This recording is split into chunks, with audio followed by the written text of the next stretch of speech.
No co, zamykamy. Dobra, to adios amigos. To się chłop trochę zdziwi.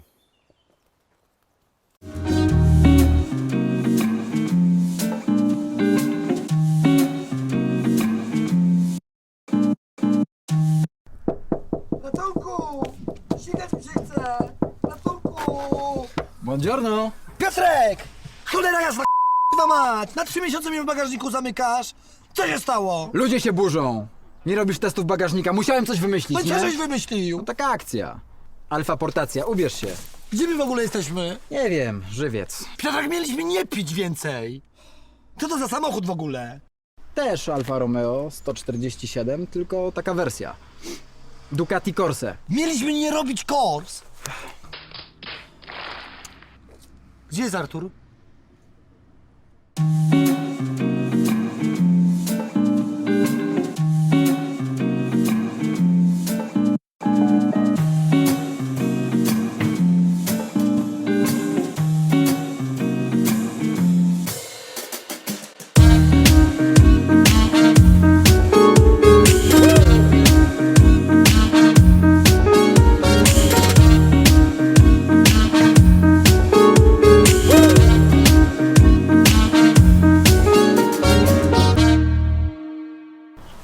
To co, bagażnik tego samochodu poznałeś już lepiej niż jego właściciel, Daniel.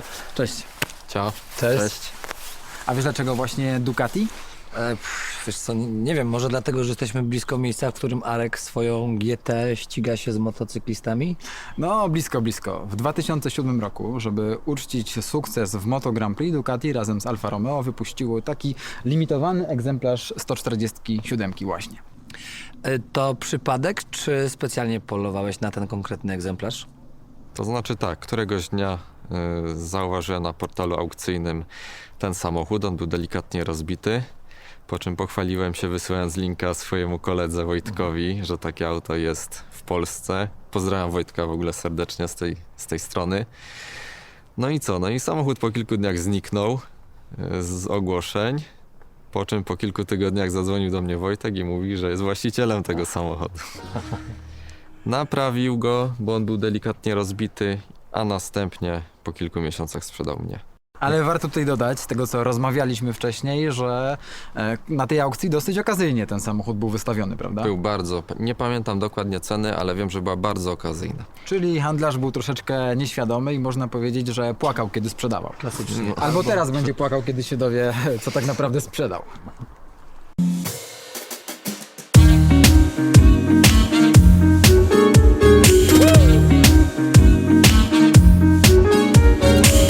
To jedyny taki egzemplarz w Polsce? Nie spotkałem się więcej na forum, żeby ktoś chwalił się swoją Ducati Corse, tym bardziej, że wyszło tylko 500 sztuk tego egzemplarza. Tylko 500. Czyli Także bardzo, bardzo niewiele. Prawdziwa perełka. Skoro jesteśmy już przy perełkach, to powiedz mi, czy masz jakieś perełki, śmieszne historie, ciekawe informacje związane z tym konkretnym egzemplarzem? Tak, byłem ostatnio na zlocie Forza Italia. Zlot ten charakteryzuje się tym, że mamy dwa zupełnie różne parkingi. Jeden z ciekawszymi samochodami włoskimi, drugi taki dla reszty uczestników. Zaparkowałem ostatnio na tym drugim parkingu, po czym podszedł do mnie organizator i zaprosił mnie pod dworek tam do środka i stałem wśród takich samochodów jak Maserati 3200 GTA, Alfa Romeo 164 Q4, której VIN zaczynał się na numer 1. A, słyszeliśmy o tym modelu, polujemy na niego, znajdziemy was prędzej czy później, do odcinka oczywiście. Ferrari 430 wersji Scuderia, stare Abarty z 68 roku, Piaggio, Auto Bianchi. Czyli taki motoryzacyjny raj, można powiedzieć. Dokładnie, i wśród nich mój dieselek. No właśnie, a propos diesla, bo tutaj pod maską mamy, no można powiedzieć, niepozorny silnik 1.9 JTD, ale nie do końca. Tak, są drobne różnice. Jest seryjnie wzmocniony do 170 koni oraz 330 Nm momentu obrotowego. Jest większe sprzęgło, wydajniejsze wtryskiwacze i samoblokujący mechanizm różnicowy typu Torsen. Niewprawne oko i osoba, która nie do końca się na tym zna, mogłaby stwierdzić, że dużo wizualnych rzeczy z zewnątrz zostało przeniesione z Abarta. A z tego co wiemy, to nie jest prawda. Zgadza się? Było zupełnie odwrotnie. Najpierw boczne pasy były tutaj na Alfie Romeo Ducati Corse, następnie później Alfa nie brnęła dalej w ten temat i zostały one przeniesione na Abarty. A z zewnątrz ten samochód wyróżniają 18-calowe felgi dwukolorowe z czerwoną obwódką, satynowe Scudetto oraz satynowe nakładki na lusterka boczne, a także czerwone zaciski hamulców. To skoro wiemy, czym się różni na zewnątrz, to zapraszamy na przejażdżkę!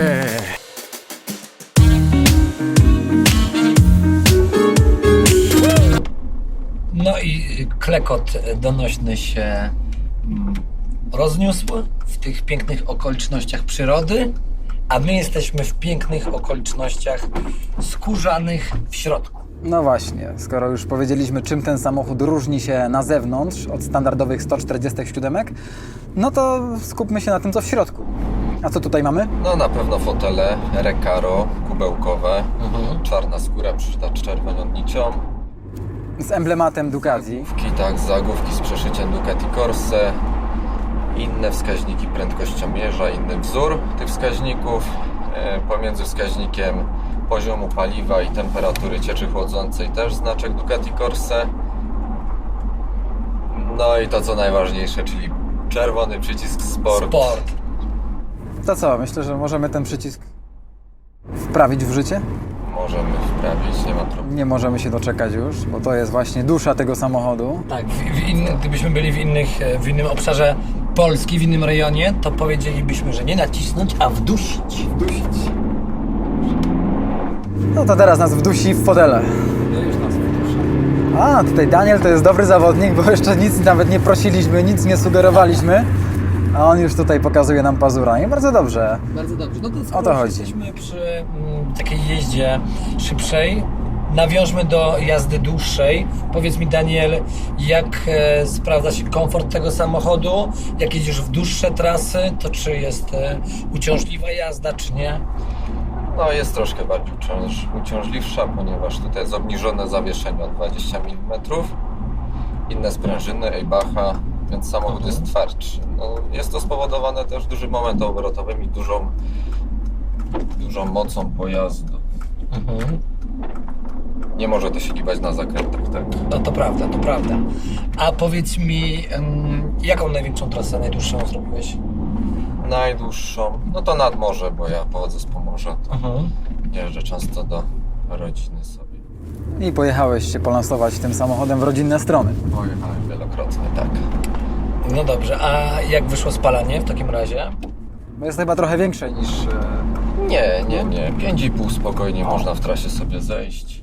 Ale pod warunkiem, że tego magicznego przyciska nie wduszamy. W trybie neutralnym. A jak już wdusimy ten czerwony przycisk, to... Około 7-8. Czyli też nie ma tragedii. Nie, to jest silnik z zapłonem samoczynnym, więc on nie jest łagomy. No właśnie, jak to działa? Co zmienia ten przycisk? Dokładnie nie wiem. Wydaje mi się, że jest tutaj inaczej dawka wtrysku ustawiona i tracimy turbodziurę. To jest diesel. No właśnie. Nie posiada turbodziury po dotknięciu właśnie tego magicznego przycisku. No dobrze, ale jedziemy w trasę z Małopolski nad morze. No i powiedzmy, że jesteśmy gdzieś już w połowie Polski i nagle zdarza nam się jakaś niesympatyczna awaria. Zatem, czy zdarzyła Ci się jakaś awaria nieprzewidziana? Coś, co zatrzymało Ci auto, że nie mogłeś dalej jechać? Takiej awarii nie było, natomiast miałem problem z filtrem cząstek stałych. No, problem jest usunięty już Problem usunięty, czy filtr usunięty? A, okej, dobra, wszystko jasne. do końca, tak. Wszystko jasne. I to był jedyny problem, z którym musiałem się... Tak, oprócz tego nic się nie psuło, nic się nie działo? Nie, samochód ma przebieg 107 000 kilometrów, więc Bardzo ładny przebieg. Nóweczka. A jak z dostępnością części? Tutaj wspominałeś o sprzęgle, że ono jest troszeczkę inne niż w standardowym modelu. sprzęgło jest dostępne wyłącznie w ASO, a cała reszta to jest 16-zaworowy 1.9 od TD. No dobrze, a te części są dostępne rzeczywiście? Są dostępne, tak, na zamówienie sprzęgło jest, kilka dni już jest w Polsce, można je montować.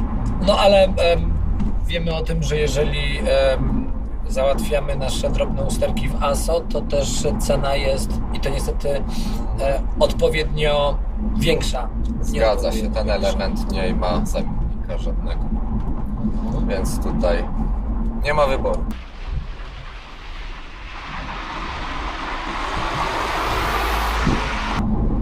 Mam go już od 2011 roku, więc 60 tysięcy zrobiłem przez 6 rok będzie za niedługo. No, wam wychodzi 10 000 rocznie, a co było wcześniej? Bo chyba tam też jakiś włoski samochód był w twoim posiadaniu, prawda?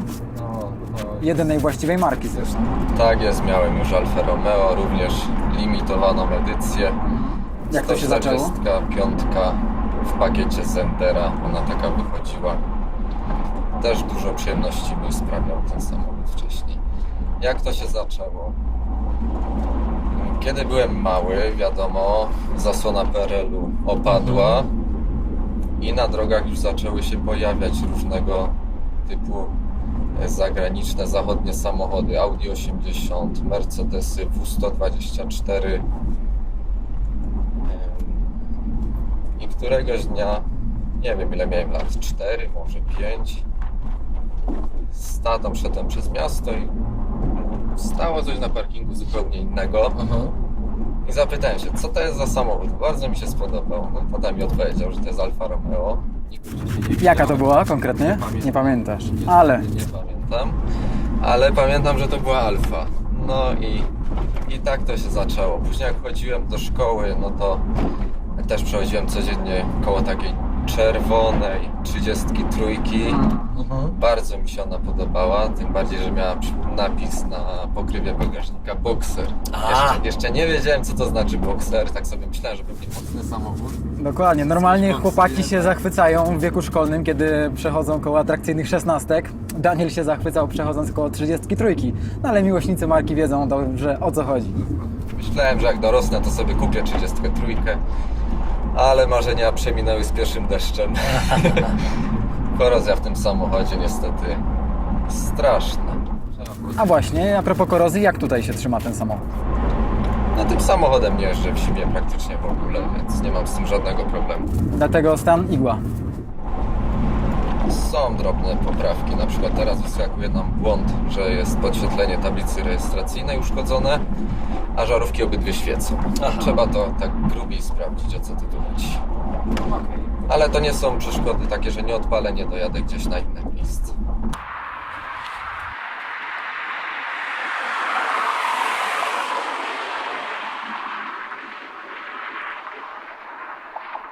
Artur, właściciel tego samego modelu, mówił, że zdarza się, że czasami zamarzają mu amortyzatory. Powiedz nam w takim razie, Danielu, jakie ty minusy dostrzegasz w tym modelu konkretnym? W tym modelu na pewno promień skrętu, który jest większy niż orbita Jowisza. Ostatnio w waszym odcinku był Michał z niebieską GTA Tak. i wspominał, że ludzie, gdy widzą go jak parkuje, to myślą, że Nie potrafi jeździć. No tu jest dokładnie ten sam problem. Ale to się tyczy Ducati Corse, czy ogólnie To 140? się dotyczy chyba wszystkich Alfa Romeo, bo w mojej 145 też miałem problem z parkowaniem. Trzeba parkować tyłem, wtedy jest na pewno dużo łatwiej.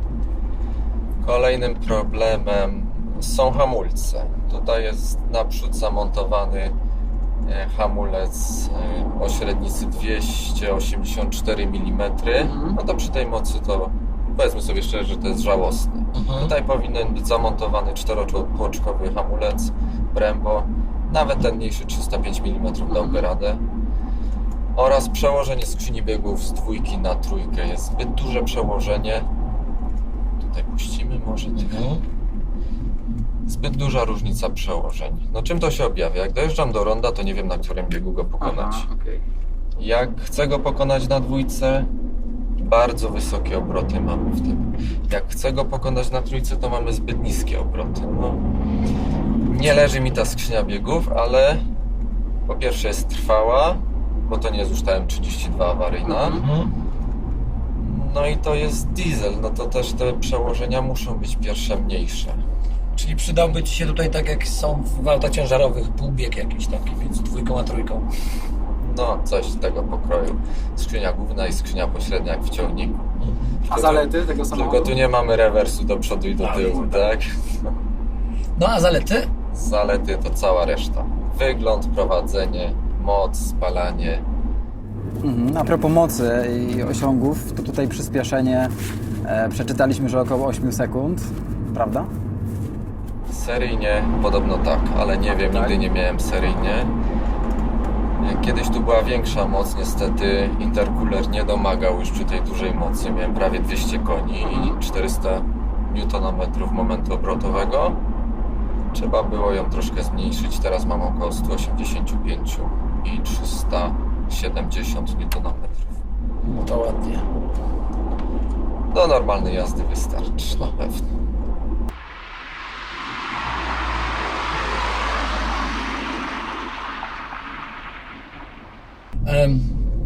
Daniel, bardzo Ci dziękujemy Dziękuję bardzo. za udostępnienie tego wyjątkowego modelu. No i cóż, w takich sytuacjach zawsze wręczamy.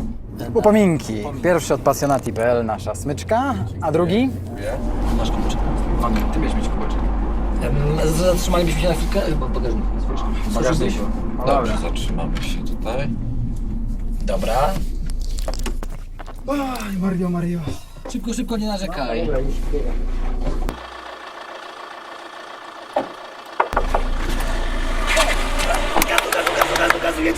Jedziemy! Z czerwonym! No, to ciao, Piotruś! Ciao ragazzi! Tu piąteczka, bardzo dziękujemy, to była taka odgrywka na Piotrku za te wszystkie testy bagażnika. Zapraszamy Was na kolejny sezon, który już niedługo na naszym kanale. Trzymajcie kciuki, żeby się wszystko udało. Ciao! Ciao!